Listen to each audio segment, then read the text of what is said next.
के दम में। तो मेरे साथ जुड़ रहे हैं मेरे सहयोगी स्टेट हेड आदित्य नामदेव। आदित्य जी। धन्यवाद मनोज जी। दोपहर का दम में आज हम बात करेंगे जेपी नड्डा के दौरे पर और दौरे के अलावा जो हत्या पर सियासत हो रही है। क्योंकि देखिए, छत्तीसगढ़ में नक्सलवाद वो मुद्दा है जो 2000 से लेकर 2018 तक के चुनाव में, अब 2023 के चुनाव में भी बहुत हावी रहने वाला है। देखिए, क्योंकि जेपी नड्डा पहुंच चुके हैं, जानकारी आ रही है जगदलपुर एयरपोर्ट, और जगदलपुर एयरपोर्ट पर स्वागत किया वहां पर भारतीय जनता पार्टी के नेताओं ने। पहले वो रायपुर एयरपोर्ट पहुंचे थे, रायपुर से डॉक्टर रमन सिंह को लेकर वहां पहुंचे हुए हैं।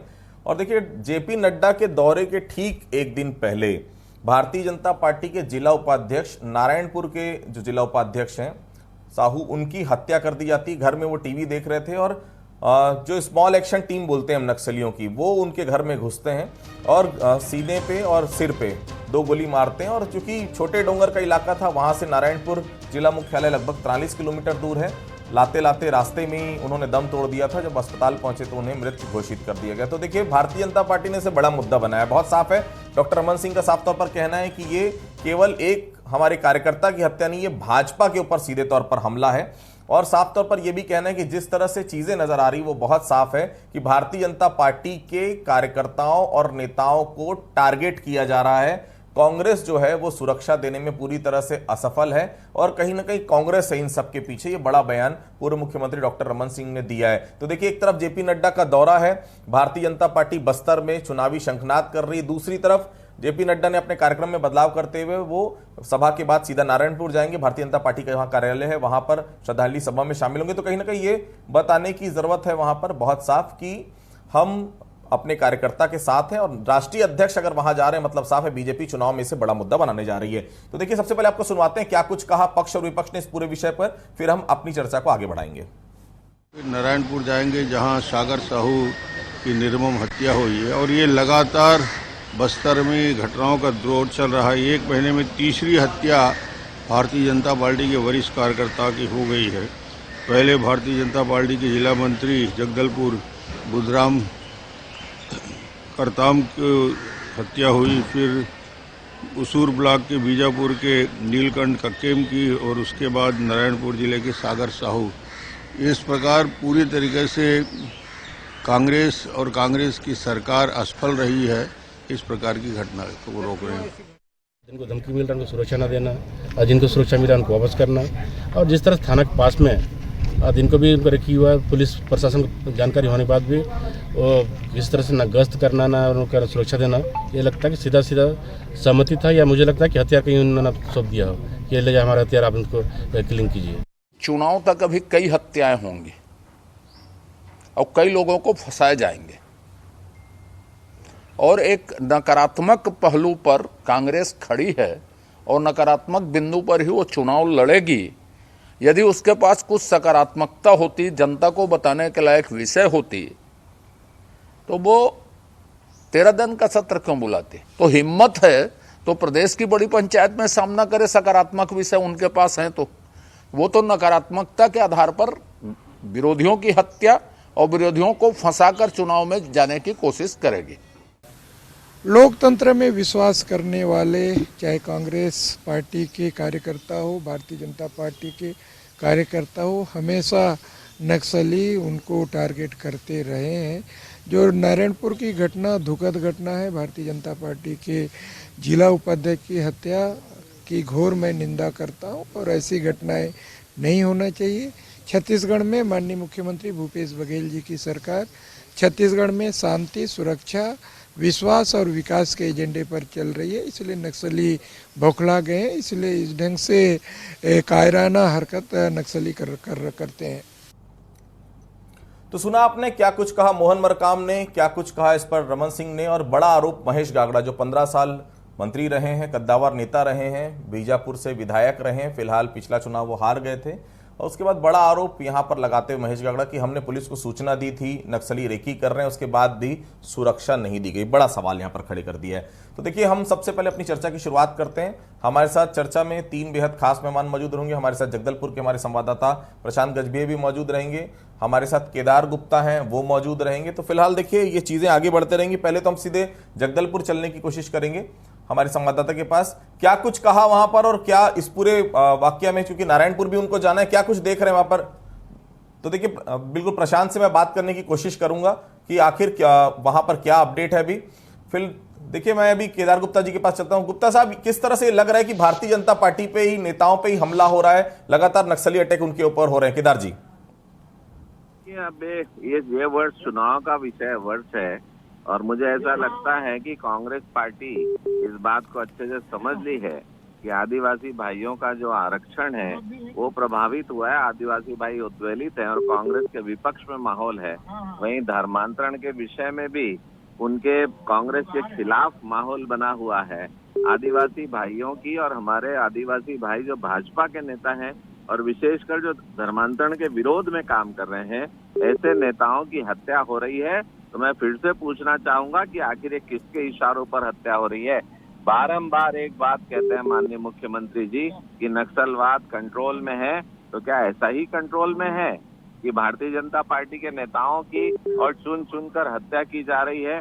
मेरा स्पष्ट मानना है कि ये साधारण किसी प्रकार की वारदात नहीं बल्कि असाधारण राजनीतिक षड्यंत्र के रूप में की गई हत्याएं हैं। इसकी जांच होनी चाहिए और लगातार भारतीय जनता पार्टी के कार्यकर्ता जो आदिवासी वर्ग पर जाकर प्रचार कर रहे हैं, धर्मांतरण की बात कर रहे हैं, आरक्षण के मुद्दों पर बात कर रहे हैं, कांग्रेस पार्टी डरी हुई है, सहमी हुई है, इसीलिए वहां रासुका लगाया। रासुका लगाने का अर्थ क्या था? रासुका लगाने के बाद भी वो नक्सलवादी तो कंट्रोल में नहीं हो रहे हैं। ये आखिर रासुका लगा के किसको कंट्रोल में करना चाहते हैं? वो भोले भाले आदिवासियों को, जिनके घर में घुसकर हथौड़ी और कुल्हाड़ी से उनकी हत्या कर दी जा रही है। दरवाजा खोलते ही अत्याधुनिक हथियार AK-47 से उन्हें भून दिया जा रहा है और उन्हीं के ऊपर रासुका लगाने का प्रयास कर रहे हैं। मुझे ऐसा लगता है कि ये शासन प्रशासन गलत दिशा की ओर आगे बढ़ रहा है और ये भारतीय जनता पार्टी पर और लोकतंत्र पर हत्या, मैं कहूंगा कि आक्रमण है, लोकतंत्र की हत्या है। क्या व्यक्ति अपनी आवाज नहीं उठा सकता? क्या छत्तीसगढ़ में आपातकाल लगा है, इमरजेंसी लगी है? क्या बोलने की स्वतंत्रता खत्म कर दी गई? अमित जी, ये हो क्या रहा है? पहले आप कहते थे कि आपके शासनकाल में नक्सली घटनाएं कम हो रही है, चुन चुनकर भारतीय जनता पार्टी के नेताओं और कार्यकर्ताओं को मारा जा रहा है। भारतीय जनता पार्टी ये बड़ा आरोप लगा रही है, क्यों नहीं दे पा रहे हैं सुरक्षा आप लोग? देखिए, सबसे पहले तो मैं इस दुखद घटना की निंदा करता हूं कि किसी भी पार्टी के कार्यकर्ताओं के साथ ऐसा नहीं होना चाहिए। और आपको मैं बता दूं कि हमने हमने विकास का विस्तार किया है, सामाजिक आर्थिक राजनीतिक उत्थान के लिए हमारी सरकार ने काम किया है। लेकिन मैं आपको फिर आपके माध्यम से कहना चाहता हूं कि विकास, विश्वास और सुरक्षा को मापदंड को लेके हमने हमेशा काम किया है। और मैं फिर वही कहना चाहता हूं कि लगातार अगर आप देखेंगे कि हमारी सरकार ने सुरक्षा देने का भी काम किया है, लेकिन जो आरोप अभी लगातार मैं आपके चैनल पे बाइट सुन रहा था पूर्व मंत्रियों के, वो कह रहे हैं अभी और हत्याएं होंगी। तो क्या उन्हें पहले से पता है या वो ज्योतिष हो गए कि और अभी हत्याएं होंगी? आप सुरक्षा नहीं दे पा रहे तो आरोप तो लगेंगे ना अमित जी। आप बोलते हैं हमारे शासनकाल में घटनाएं कम हुई हैं। तीसरी घटना है ये बीजापुर में हत्या कर दी जाती है, AK-47 लेकर स्मॉल एक्शन टीम आ जाती है, नक्सलियों की सिर में गोली आप लोग मार देते, जबकि नक्सली मार देते हैं। गागड़ा साहब बहुत साफ बोल रहे हैं, हम तो सुबह से बोल रहे हैं उनको सुरक्षा दीजिए, नक्सली रेकी कर रहे हैं, उसके बाद पुलिस सुरक्षा नहीं दे पा रही, तो जिम्मेदारी तो सरकार की होगी जिसकी सरकार है। अमित जी देखिए, निश्चित तौर पे हम तो मान रहे हैं ना कि जिम्मेदारी और जवाबदारी हमारी सरकार की है और हम लगातार सुरक्षा भी दे रहे हैं। हम इनके जैसा नहीं करेंगे। पूर्ववर्ती सरकार जो 1200 जवान लेके चलती थी और जब हमारे नेता गए तो उनको 120 जवानों के भरोसे छोड़ दिया गया। 32 हमने अपने नेताओं को खोया है, तो हम उस पीड़ा को, वेदना को, उस दर्द को हम बड़ी बात ही समझते हैं आदित्य जी। लेकिन फिर मैं आपके माध्यम से कह रहा हूं कि ये दुखद घटना है और लगातार सरकार की पूरी मॉनिटरिंग उस पर चल रही है। लेकिन मैं आपको बता दूं कि छत्तीसगढ़ सरकार की प्राथमिकताओं में हमेशा से बस्तर रहा है और जिस प्रकार से हमने वहां पर विकास किया है और जिस प्रकार से नक्सली वहां पर बौखलाए हुए हैं, उनके फन को कुचलने का काम हमारी सरकार ने किया है। 15 सालों तक जिनके कार्यकाल में आदिवासियों पर अत्याचार हुआ, जिनके कार्यकाल में नक्सलियों ने फन उठाए, 15 साल अमित जी वही सब कारण थे। भारतीय जनता पार्टी 2018 में चुनाव हार चुकी, भूल जाइए उसके, सरकार आपकी है, उन्होंने ऐसा किया तो अब ऐसा हो रहा है, उनके समय ज्यादा हुआ, हमारे सब कब हुआ, ये सब कोई मतलब नहीं है सब चीजों का। अमित जी आदित्य जी, मैं कुछ कहना चाहता हूँ। जी केदार जी बोलिए। जी आदित्य जी, निश्चित रूप से इनका कहना है मेरे मित्र का कि वहां पर नक्सलवादी बौखलाए हुए हैं, तो बौखला के क्या भारतीय जनता पार्टी के कार्यकर्ताओं को मारेंगे? क्या उनकी बौखलाहट भारतीय जनता पार्टी के नेताओं पर है? क्या उनकी बौखलाहट उन पर है जो आदिवासी भाई धर्मांतरण के विरोध में बात कर रहे हैं? क्या उनकी बौखलाहट उनके ऊपर है जो आरक्षण के लिए आवाज उठा रहे हैं? क्या ये नक्सलवादी सिर्फ हम ही पर बौखलाए हैं? इनके बौखलाने का कारण खाली क्या भारतीय जनता पार्टी है या फिर किसके इशारे अमित पर जी, हो रहा है?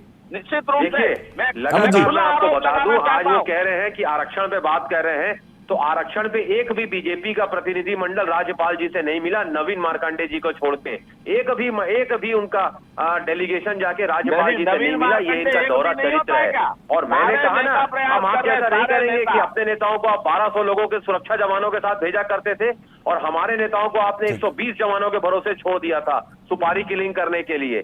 तो हम तो हमेशा कहते हैं कि आपके समय में राजनीतिक आपराधिक साजिश हुई थी, आप आज तक उस पर बात नहीं करते।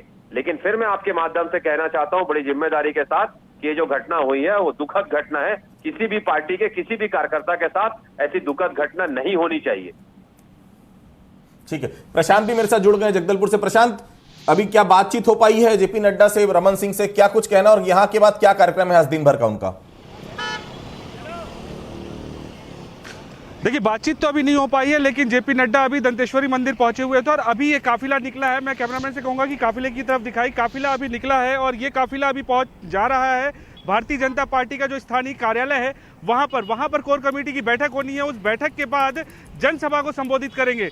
एयरपोर्ट से सीधा जो है दंतेश्वरी मंदिर पहुंचे हुए थे और दंतेश्वरी मंदिर पहुंचकर जेपी नड्डा, पूर्व मुख्यमंत्री रमन सिंह समेत सभी जो नेता भारतीय जनता पार्टी के पहुंचे, उन्होंने विशेष पूजा अर्चना की है और बस्तर समेत पूरे देशवासियों के लिए एक मनोकामना मांगी है मां दंतेश्वरी से कि सभी सुरक्षित रहे। जिस तरीके से नारायणपुर बीजापुर में जो हमला हो रहा है भारतीय जनता पार्टी के कार्यकर्ताओं पर, वो हमला ना हो, सभी लोग सुरक्षित रहे।